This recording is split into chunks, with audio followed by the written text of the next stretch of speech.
Ok, je vais t'expliquer comment on peut retrouver l'équation cartésienne d'un plan dans le contexte de la géométrie dans l'espace. Mais pour faire ça, je dois te faire un petit topo sur le cours. Je t'ai représenté un plan en bleu, je l'ai appelé le plan P.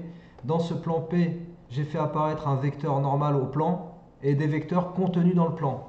Donc vecteur normal au plan, juste pour faire la différence entre les deux, qu'on soit bien d'accord.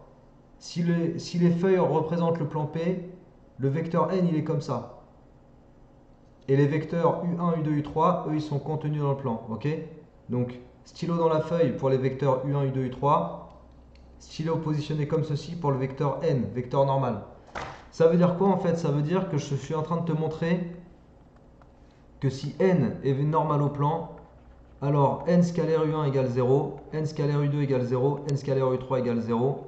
Et en fait, N est orthogonal à tous les vecteurs contenus dans le plan. C'est ça la définition d'un vecteur normal à un plan. Si un vecteur est normal à un plan, il est orthogonal à tous les vecteurs du plan. Ok, donc n est orthogonal à U1, U2, U3, qui sont des vecteurs, comme je t'ai dit, qui sont contenus dans le plan, dans mon exemple. Et n, lui, est un vecteur normal. Voilà, on va avoir besoin d'utiliser cette propriété pour traiter le petit exercice que je te propose. Donc encore une fois, c'est un extrait d'Exobilan, TIBAC. Si tu as vu ma vidéo sur comment prouver qu'un vecteur est normal à un plan, tu reconnaîtras cette question-là. C'est celle que j'ai traitée dans la vidéo où je t'explique et où je te montre comment montrer qu'un vecteur est normal à un plan. Donc là, je vais faire la suite en fait de l'exercice, juste la question B. Trouver une équation cartésienne du plan BCD. Et pour ça, j'ai besoin de n. Donc n de coordonnées 2, 1, 2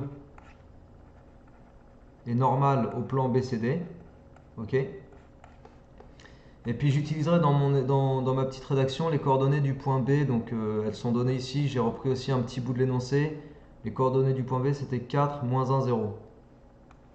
4, moins 1, 0. Bon, alors pour faire ma démonstration d'équation cartésienne, il y a plusieurs méthodes. Je te propose la mienne qui va constituer en une petite rédaction pour que tu puisses voir exactement d'où sort l'équation cartésienne. Je ne vais pas la pondre comme ça de but en blanc, ok? Je ne vais pas la sortir d'un chapeau magique. Moi, ma pédagogie, c'est de montrer aux élèves exactement d'où sortent les choses. Je n'aime pas appliquer une formule comme ça d'entrée de jeu parce que je ne trouve pas ça super bien. On peut le faire, à mon sens, quand on a déjà un petit peu d'acquis en fait sur le chapitre, on peut aller un peu plus vite. Mais quand on veut comprendre d'où sortent les choses, il vaut mieux se faire des petites rédactions qui contiennent plein de petites explications pour savoir exactement le refaire par soi-même. Donc, c'est ce que je vais te montrer ici. Et pour te montrer ça, je vais considérer un point M. Je m'invente un point M de coordonnées x, y, z. Et je dis qu'il est quelconque. Tu vois, c'est un point quelconque qui se balade dans l'espace. Et avec ce point M, je vais construire le vecteur BM. Avec le point B et le point M du coup. Donc les coordonnées, c'est x moins 4, y plus 1. Attention, moins 1, ça fait plus 1. Et z moins 0, donc z. D'accord? Ça, c'est les coordonnées du vecteur BM. Et en fait, on va dire la chose suivante, que pour que ton point M, donc imagine, attends, je vais refaire carrément un petit schéma. Donc je vais mettre le vecteur N comme ça. On va mettre le vecteur B ici, le point B, pardon. Je vais le mettre là. Donc là, c'est le plan BCD que j'ai représenté. Et je vais faire apparaître M ici, là. En fait, et je vais te dire que la seule condition à vérifier pour que M appartienne au plan BCD, par rapport à ce que je t'ai expliqué juste avant, c'est de dire que ton vecteur BM, tu vois le vecteur BM, il faut qu'il soit orthogonal au vecteur N. D'accord? Et là, j'utilise exactement ce que je t'ai expliqué en préambule de cette vidéo. Pour pouvoir dire que M, je répète, que ce point M qui est quelconque, qui se balade dans l'espace, pour le fixer exactement sur le plan BCD, pour dire qu'il appartient au plan BCD, il faut que le vecteur BM, qui sera un vecteur contenu dans BCD du coup, puisque B est un point de BCD, il faut que le vecteur BM soit orthogonal au vecteur normal petit n.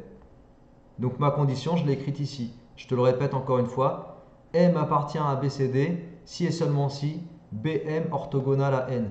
Et l'orthogonalité, on la traduit dans un repère, enfin on l'a traduit tout court en repère orthonormé ou pas, par le fait de dire que le produit scalaire égale 0. Et après, comme on est en repère orthonormé, le produit scalaire, je vais pouvoir le calculer en faisant quoi? En faisant la formule xx' plus yy' plus zz'. Donc tu vois, je t'ai réécrit ici les coordonnées de n et de bm. Comme ça, on va appliquer le produit scalaire. Donc on va écrire 2, je vais rester en vert, 2 fois x moins 4 plus 1 fois y plus 1 plus 2 fois z égale 0. D'accord? Donc là, j'ai appliqué ma formule x fois x' plus y fois y' plus z formule du produit scalaire dans un repère orthonormé. Après, une fois que tu as ça, tu développes 2x moins 8 plus y plus 1 plus 2z égale 0. Tu réduis. Alors, les x, ils sont déjà regroupés, les y aussi, les z aussi. Et après, je peux regrouper les nombres, ça fait moins 7 pour les constantes. Moins 8 plus 1 égale moins 7. Et tu obtiens quoi? Tu obtiens une équation cartésienne du plan BCD. Voilà, ça c'est ce qu'on appelle une équation cartésienne. Équation cartésienne de BCD. Et donc c'est quoi en gros une équation cartésienne? Le x, le y et le z qui apparaissent dedans sont les coordonnées du point quelconque que j'ai cité ici. Ok? Donc c'est les coordonnées d'un point quelconque de l'espace. Bah, l'équation cartésienne en fait, c'est la condition que doivent vérifier les coordonnées d'un point M, donc x, y, z. Les trois coordonnées x, y, z de ton point doivent vérifier cette condition-là, que 2x plus y plus 2z moins 7 égale 0, pour pouvoir dire que ton point appartient au plan qui possède cette équation cartésienne. Voilà, en fait, c'est ça une équation cartésienne. En tout cas, c'est comme ça que je l'explique aux élèves. Je l'explique en te disant qu'une équation cartésienne, c'est la condition à vérifier par les coordonnées d'un point pour pouvoir dire que ce point appartient à ton plan. Voilà, donc ça, c'est la méthode que je te propose d'appliquer sur tes exos pour démontrer et retrouver l'équation cartésienne d'un plan. Pour ça, tu auras toujours besoin d'un vecteur normal. Donc tu vois, je vais te remettre ici. On est parti du vecteur normal petit n qui était donné dans la consigne, enfin question d'avant. Et on est parti aussi d'un point du plan. Ok, il te faut ces deux informations. Il te faut un vecteur normal et un point du plan. Si tu as ces deux choses-là, bah, tu peux retrouver l'équation cartésienne exactement en appliquant la méthode que je viens de te montrer. Ok? Donc essaie de t'entraîner là-dessus. Tu as plein d'exos qui contiennent cette question. C'est vraiment un outil à savoir manipuler par soi-même et à savoir utiliser. Il faut savoir retrouver en fait l'équation cartésienne d'un plan. Et juste une petite remarque avant de conclure. Tac, tac, tac. Alors, attends. Les coordonnées du vecteur normal, c'était 2, 1, 2, tu vois. Et en fait, ici, tu retrouves devant le x, devant le y et devant le z, tu retrouves exactement les coordonnées du vecteur normal. Donc là, c'est le 2 de l'abscisse du vecteur normal. Ensuite, là, tu as un 1 qui n'est pas écrit, mais qui est là. Ça, c'est le 1 de l'ordonnée. Et puis l'autre, en bleu, hop, le 2 de la cote.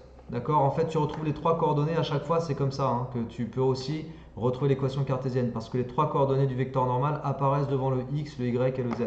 Ça veut dire que si je te donne une équation cartésienne de plan comme ça, moins 5x plus 2y plus 4z moins 7 égale 0, alors rien qu'avec cette équation cartésienne de plan, tu peux être en mesure de dire que n de coordonnées moins 5, 2, 4, tu vois, je reprends moins 5, 2 et 4, tu peux dire que ce vecteur-là est un vecteur normal au plan. Voilà, ça aussi c'est une chose à savoir faire avec les équations cartésiennes de plan. Ok? Donc deux choses à savoir faire, retrouver par toi-même l'équation cartésienne. Et deuxième chose, quand on te donne une équation cartésienne, savoir extraire les coordonnées d'un vecteur normal. Voilà, je t'en dis pas plus, c'est tout ce que je voulais te dire pour cette vidéo. J'espère que ça t'a plu et que tu as appris des trucs, que tu sauras le refaire aussi dans tes exos. Abonne-toi à la chaîne, si tu n'es pas abonné, abonne-toi. Tu vois, il y a plein de vidéos tout le temps qui sortent. Comme ça te permet d'avoir les dernières vidéos au fur et à mesure, de savoir s'il y en a qui t'intéressent, s'il y en a qui portent sur des chapitres que tu es en train de faire actuellement.